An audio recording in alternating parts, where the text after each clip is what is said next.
নমস্কার বন্ধুরা, আমার চ্যানেলে সবাইকে স্বাগত জানাচ্ছি বন্ধুরা।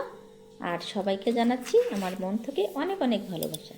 তো বন্ধুরা, আজকে আমি তোমাদের সামনে নিয়ে এসেছি একটা নতুন রেসিপি। বন্ধুরা, এগুলো কি দেখেছো বন্ধুরা? এটা হচ্ছে ভোটকচু। আজকে আমি এই ভোটকচু দিয়ে মাছ দিয়ে রান্না করে তোমাদের সবাইকে দেখাবো। কচুটা আমরা চলে এসো বন্ধুরা। তারপরে 5 পিস রুই মাছের পিস নিয়েছি আমি বন্ধুরা। তো বন্ধুরা, ভিডিওটা দেখে কিন্তু একটা করে লাইক অবশ্যই করে দেবে বন্ধুরা। আর ভিডিওর লাস্টে কিন্তু একটা সুন্দর একটা কমেন্ট করে দেবে বন্ধুরা। তবে দেখুন বন্ধুরা, আমি মাছগুলাকে একটু হলুদের গুঁড়ো দিয়ে আর একটুখানি লবণ দিয়ে কিন্তু আমি একসঙ্গে সুন্দর করে হাত দিয়ে বন্ধুরা মেখে নেব। তো বন্ধুরা, আমি সুন্দর করে মাছগুলো মেখে নিচ্ছি বন্ধুরা হাত দিয়ে। দেখুন বন্ধুরা, আমার হাত দিয়ে মাখানো হয়ে গেল প্রায়। তো বন্ধুরা, ভিডিওটা কিন্তু ভালো করে দেখবে, না হলে কিন্তু না দেখলে কিন্তু বুঝতে পারবে না যে আমি এই কচুর তরকারিটা কিভাবে রান্না করেছি। তো বন্ধুরা, আমার এই ভিডিওটা কিন্তু সবাই কন্টিনিউ করবে বন্ধুরা। হলুদ লবণের গুঁড়ি মেখে আমি মাছগুলো রেডি করে নিয়েছি বন্ধুরা। এবার দেখতে পাচ্ছ তোমরা, আমি গ্যাসের উপরে কড়াইটা চাপিয়ে দিয়েছি বন্ধুরা। আর দিয়ে দিলাম একটু সরষের তেল বন্ধুরা। আমরা সরষের তেলই ব্যবহার করি, ওই জন্য আমি সরষের তেল দিয়েই সবাইকে রান্নাটা দেখাচ্ছি। সরষের তেল কিন্তু ভালোই বন্ধুরা, মানে সরষের তেল খাওয়াটা কিন্তু শরীরের পক্ষে খুবই ভালো। তো বন্ধুরা, আমার তেল থেকে দেখুন বন্ধুরা ধোঁয়া উঠছে, মানে আমার তেলটা বেশ গরম হয়ে গেছে। এবার আমি তেলের মধ্যে দিয়ে দেবো এক এক পিস করে মাছগুলো দিয়ে দেবো।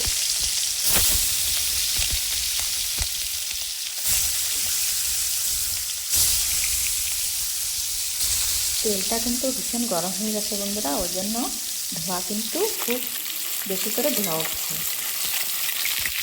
তো বন্ধুরা দেখুন, এবার আমি মাছটা একটু পরে মানে উল্টে পাল্টিয়ে দিচ্ছি বন্ধুরা। মাছটা কিন্তু সুন্দর এক এক পাশ ভাজা হয়ে যাচ্ছে, লাল লাল হয়ে যাচ্ছে মাছ। বন্ধুরা, মাছটা কিন্তু ভালো সুন্দর করে ভেজে নিতে হবে, নাহলে যদি একটু নরম থাকে তাহলে তরকারির ভিতরে দেওয়ার পরে কিন্তু মাছটা আরোই নরম হয়ে যাবে। ওই জন্য বন্ধুরা বেশ সুন্দর করে লাল লাল করে একটু শক্ত শক্ত করে মাছগুলোকে ভেজে নিতে হবে। তো বন্ধুরা দেখুন, আমার মাছগুলো প্রায় ভাজা হয়ে গেছে বন্ধুরা, লাল লালও হয়ে গেছে, শক্ত শক্ত হয়ে গেছে মাছগুলো। এবার আমি বন্ধুরা এক এক করে মাছগুলো একটা প্লেটে তুলে নেব। তো বন্ধুরা দেখুন সবাই, আমি মাছগুলো সবই একটা প্লেটে রেডি করে নিয়েছি, তুলে নিলাম বন্ধুরা। মাছগুলো প্লেটে তুলে নিয়েছি সম্পূর্ণটা। মাছ ভাজার তেল একটু কড়াইতে ছিল, ওর ভিতরে আর একটু তেল দিয়ে দিলাম বন্ধুরা। তেলটা একটু গরম হচ্ছে বন্ধুরা। তেল একটু গরম হয়ে গেলে এর ভিতরে দিয়ে দিলাম একটুখানি, মানে অল্প একটুখানি 1 চামচের মানে 4 ভাগের 1 ভাগ দিয়ে দিচ্ছি আমি পাঁচফোড়ন।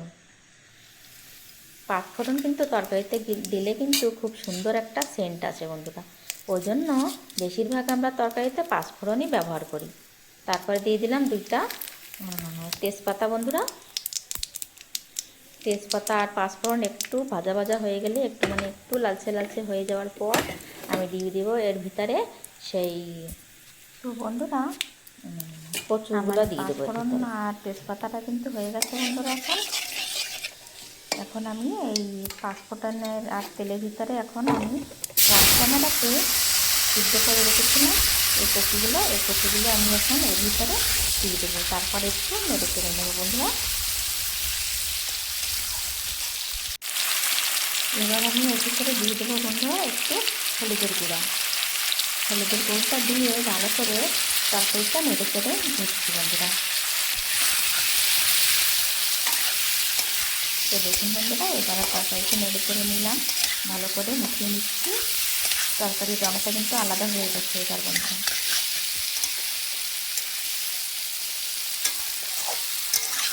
একটু ভাজা ভাজা করে নেবো, বেশ সুন্দর করে একটু ভাজা ভাজা করবো আমি এখন। ভাজা যদি একটু কম থাকে তাহলে কিন্তু গলা চুলকানোর ভয় থাকবে বন্ধুরা, ওই জন্য আমি সুন্দর করে কচুটা আগে আমি একটুখানি হলুদের গুঁড়ো দিয়ে তরকারিটা আগে সুন্দর করে আমি লাল লাল করে ভেজে নিয়েছি বন্ধুরা। দেখুন একটু মানে কাঁচা থাকলে হবে না, ওই জন্য যাতে লাল লাল হয়ে যায় বন্ধুরা ওইভাবে আমি ভাজা করছি। তারপরে যখন ভাজাটা হয়ে গেল তারপরে দিয়ে দিলাম 1 চামচ শুকনো লঙ্কার গুঁড়ি। বন্ধুরা আমরা একটু বেশি লঙ্কা খাই, ওই জন্য 1 চামচ বেশি করে দিয়ে দিলাম। তারপরে দিয়ে দিলাম একটু লবণ।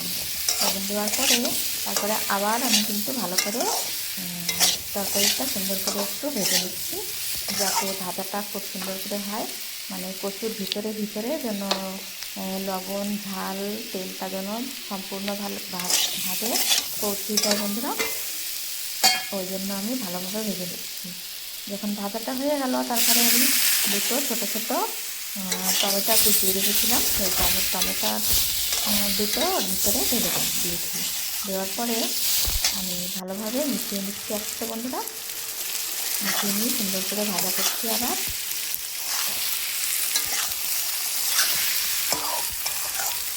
খুব ভালো করে ভাজতে হবে বন্ধুরা, কিন্তু এটা কিন্তু ভালোভাবে মনে রাখতে হবে সবাইকে, সুন্দর করে ভাজা যদি না হয় তাহলে কিন্তু গলা চুলকাবে। আর এই ওল কচু রান্না করতে গেলে কিন্তু একটু ঝালের ভাতটা বেশি দিতে হয় বন্ধুরা, তাহলে আর গলাটা চুলকানো ভয় থাকে না। টমেটোগুলো দিয়ে আমি আস্তে আস্তে ভালো করে ভেজে নিলাম, ভাজা হয়ে গেছে বন্ধুরা। এবার দিয়ে দিলাম এতে 1 ঘটির মতো জল দিয়ে ভালোভাবে নাড়াচাড়া করে নিচ্ছি বন্ধুরা। এইবার আমি এতে জোর করে একটু জাল দেব, মানে ভালো করে টকবক করে তরকারিটা ফুটিয়ে নেব।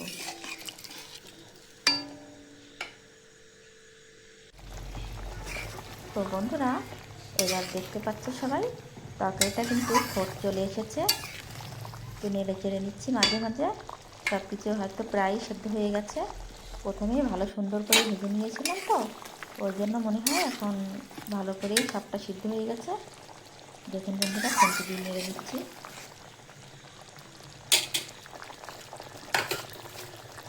টকবক করে ফুটছে তরকারিটা, এবার আমি দিয়ে দেবো সেই মাছ কয়টি তার ভিতরে ঢেলে দেবো। একটু ঝোল ঝোল থাকতেই মানে আমি মাছ কটা ঢেলে দিয়েছি, যাতে একটু মাছ কটা ভালোভাবে মানে তরকারির সঙ্গে মিশে সুন্দর করে মানে মিশে যায়, যাতে একটু নরম নরম হয় মাছগুলো, ওই জন্য একটু আগের থেকেই আমি দিয়ে দিয়েছি মাছগুলো।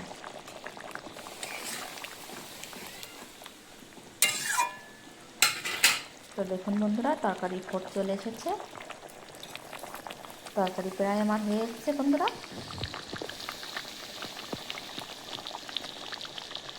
এবার দিয়ে দিলাম আমি একটু গরম মশলার গুঁড়ি, তারপরে আবার একটু নেড়ে চেড়ে নিলাম বন্ধুরা। এবার তরকারিটা কিন্তু আমার সম্পূর্ণভাবে হয়ে গেল বন্ধুরা। এবার নেড়ে চেড়ে আমি তরকারিটা নামিয়ে নেব। দেখুন বন্ধুরা আমার ভিডিওটা কেমন লেগেছে তোমাদেরকে আমাকে একটু কিন্তু কমেন্টের মাধ্যমে অবশ্যই জানাবে বন্ধুরা। এবারে আমি রেডি করে নিচ্ছি থালা। দেখুন বন্ধুরা কত সুন্দর করে আমি থালাটা রেডি করেছি বন্ধুরা, গরম গরম ভাত দিয়ে পেঁয়াজ দিয়ে মানে একটা পাঁপড় ভাজা করে নিয়েছি আমি, যাতে সুন্দর লাগে খেতে আরও। তো বন্ধুরা আমার এই রেসিপিটা কেমন লেগেছে বন্ধুরা তোমরা কিন্তু কমেন্টের মাধ্যমে অবশ্যই জানাবে বন্ধুরা। আর লাস্টে যাওয়ার পথে আমাকে একটা সুন্দর কমেন্ট করে যাবে বন্ধুরা। তো আমার ভিডিওটা আমি এখানেই শেষ করছি বন্ধুরা, সবাই একটু আমাকে কমেন্টের মাধ্যমে অবশ্যই জানাবে বন্ধুরা কেমন হয়েছে আমার রান্নাটা। আমার ভিডিওটা আমি এখানেই শেষ করছি বন্ধুরা, সবাই কিন্তু ভালো থাকবে সুস্থ থাকবে বন্ধুরা। Tata bye bye. আবার নেক্সট ভিডিও আমি তোমাদের সামনে খুব তাড়াতাড়ি নিয়ে আসবো। Tata bye bye.